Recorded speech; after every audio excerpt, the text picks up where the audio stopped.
دار ختم نبوت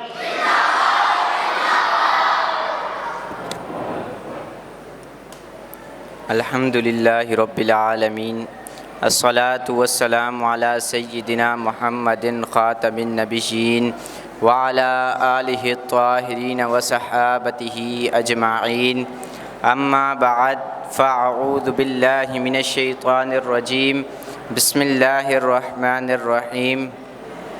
والضحیٰ، صدق اللہ العظیم وصدق رسولہ النبی الکریم الامین۔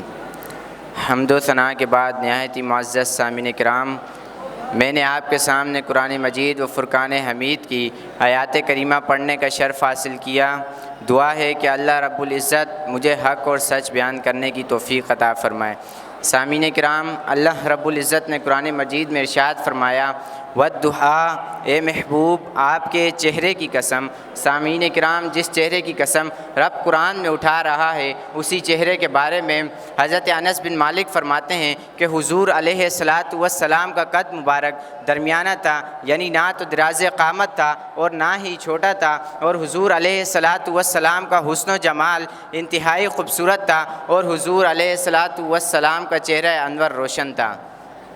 سامعین کرام، اسی والضحیٰ کے چہرے کو امام مسلم نے ابی طفیل عامر بن واثلہ رضی اللہ تعالی عنہ سے روایت کی ہے۔ یہ عامر بن واثلہ حضور کے آخری صحابی ہیں جنہوں نے 100 سال کی عمر میں وفات پائی۔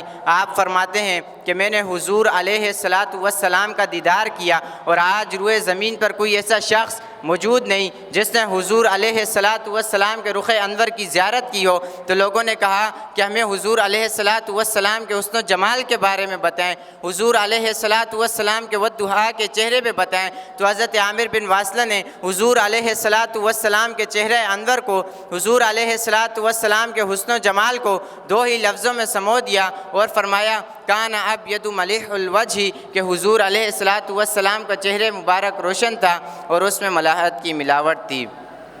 سامعین کرام، اسی والضحیٰ کے چہرے کے بارے میں اسی چہرے کے بارے میں حضرت جابر بن سمرہ فرماتے ہیں کہ میں نے حضور علیہ السلام کو روشن ترین راتوں میں سے ایک رات سرخ جوڑا زیب تن دیکھا، تو میں کبھی چاند کو دیکھتا، کبھی حضور کو دیکھتا، پھر چاند کو دیکھتا، پھر حضور کو دیکھتا، تو میں نے گویا یہ پایا کہ حضور علیہ السلام کا حسن جمال چاند سے بدر جہاں کہیں زیادہ خوبصورت ہے۔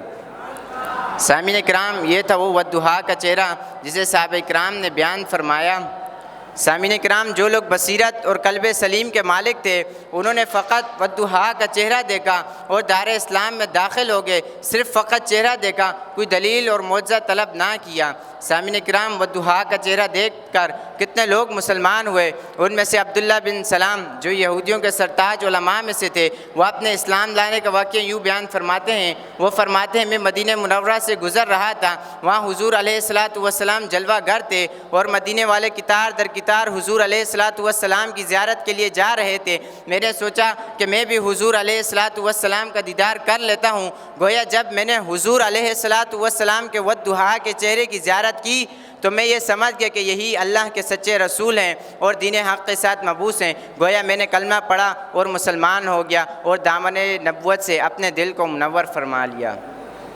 سامعین کرام، اللہ رب العزت نے حضور علیہ السلام کے اوصاف قرآن مجید میں کئی جگہ بیان فرمائے۔ کہیں پر حضور علیہ السلام کے چہرے کا ذکر والضحیٰ کہہ کر کیا، کبھی حضور علیہ السلام کی زلفوں کا ذکر واللیل اذا سجا کہہ کر کیا، کبھی حضور علیہ السلام کے سینے کا ذکر الم نشرح لک صدرک کہہ کر کیا، کبھی حضور علیہ السلام کی آنکھوں کا ذکر ما زاغ البصر کہہ کر کیا۔ سامعین کرام، یہ تھے وہ مقامات جہاں پر اللہ رب العزت نے اپنے محبوب علیہ السلام کے اوصاف بیان کیے، اور بھی کئی مقامات ہیں جہاں پر اللہ رب العزت نے حضور علیہ السلام کے اوصاف بیان کیے۔ دعا ہے کہ اللہ رب العزت ہمیں حضور علیہ السلام کی صورت کی تعریف اور آپ کی سیرت پر عمل کرنے کی توفیق عطا فرمائے۔ میں اپنی تقریر کا اختتام اس شعر سے کرنا چاہوں گا، سر سے لے کر پاؤں تک تنویر ہی تنویر ہے، گفتگو میرے سرکار کی قرآن کی تفسیر ہے، سوچتی تو ہوگی یہ دنیا محبوب مصطفیٰ کو دیکھ کر